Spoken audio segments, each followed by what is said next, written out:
Today we are going to discuss about the universal law of gravitation. Actually, this law of gravitation is given by the Newton. This is known as Newton's law of gravitation. But as this law is universal, now universal means this is applicable of the each and every body of the universe. That is why this law is known as universal law of gravitation. If we will consider, we can consider any two bodies of the universe. This law means one force will work between both the bodies, and this force is, we can say this force is only attractive force. So this attractive force is known as gravitational force. So this gravitational force is working on each and every object on the universe, whether object is celestial object, the object is on the earth, the terrestrial object, whatever the object can be. This gravitational force, this is working on each and every object of the universe. Second thing, not matters then what is the shape or size of the object, whatever mass of the object, mass can be anything, shape or size can be anything. That if we will consider two objects, one is mass m1 and another is mass m2. So in such situation, whatever the masses of the body, no matters, that attractive force, this is known as gravitational force, will work in that. Whatever the distance between them, whether they are very near, they are far with each other, whatever distance they are having, no matters, that also, then in such situation also, this gravitational force will work over there. Now we can discuss how we can just describe. If we will consider two objects, one is having mass m1, another one is having mass m2. The body is A and B. A and B body is having mass m1 and m2, because already we discussed shape and size not matters, mass is not matters, or the distance between these objects are r. So in such situation, how we can describe?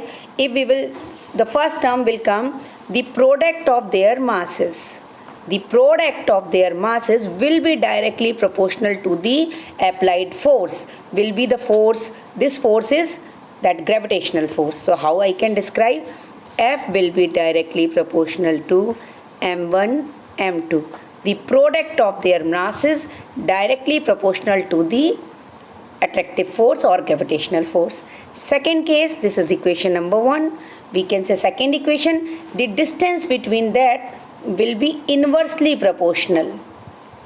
Inversely proportional of which? Inversely proportional of the gravitational force. So this is equation number 2. Equation number 1 we got, F is directly proportional to m1, m2. Second equation we got, F is inversely proportional to r square. We can describe in such terms. This is our equation number 1. This is our equation number 2. F is directly proportional to m1, m2. The product of the masses, F is inversely proportional to this distance, square of the distance between that. F is proportional to 1 upon r square. When we combine equation 1 and 2, we got this equation. F is proportional to m1, m2 upon r square. As we already know, whenever a proportionality sign is removing, we got a is equal to sign along with a constant. Constant, most of the time we are considering constant k, but this time our constant will be g.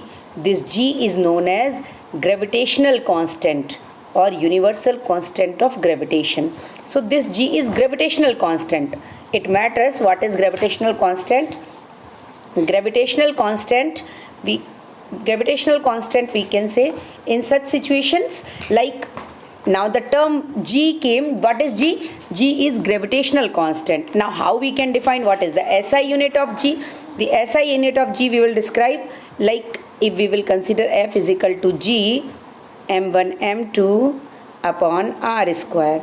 If we want to find the value of g, we will cross multiply this. So we will get fr square is equal to g m1 m2. So we will write down here f r square is equal to g m1 m2. If we want to find the value of g, we will write down g is equal to, simply g is equal to m1 m2 as denominator and fr square. The term will come g is equal to fr square upon m1 m2. Now easily we can find the SI unit. Our term was G is equal to Fr square upon M1 M2. How we can find the SI unit of G? What is the SI unit of force? Force SI unit is Newton. We all know. R distance meter square. And if we will ask what is the SI unit of M, this will be kilogram, and here also kilogram. So kilogram into kilogram will be kilogram meter square. So how we can say Newton meter square per kilogram square. So what will be the SI unit of this gravitational constant? Newton meter square per kilogram square, or we can say kilogram minus 2 power. Fine. Now we can just describe in such situation when a force is working between two objects or two bodies, whatever force is applying both the one body A, the same force will applied by the body B, because this is a force of attraction. So here we can say F1 will equal to F2. We removed that proportionality sign like earlier we did. We got G M1 M2 upon R square. This is our formula, and now we can just understand distance can be considered as D also, can be considered as R also. Fg is equal to force of gravitation. They have given G M1 M2 upon R square. One more problem is coming sometime. Students are becoming confused between G and G. This small g, as we know, acceleration due to gravity, and capital G we are knowing gravitational constant.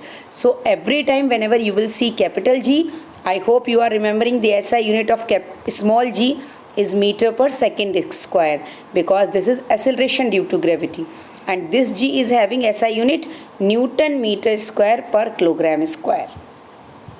This is gravitational constant, this is acceleration due to gravity. So such differences are there between G and G. G and G means small g and capital G. Now what is the value of G? Well, because it is a constant, so a specific value is also required. SI unit you already understood, Newton meter square per kilogram square. And what is the value of G? 6.67 into 10 raised to the power minus 11. Okay, thank you very much.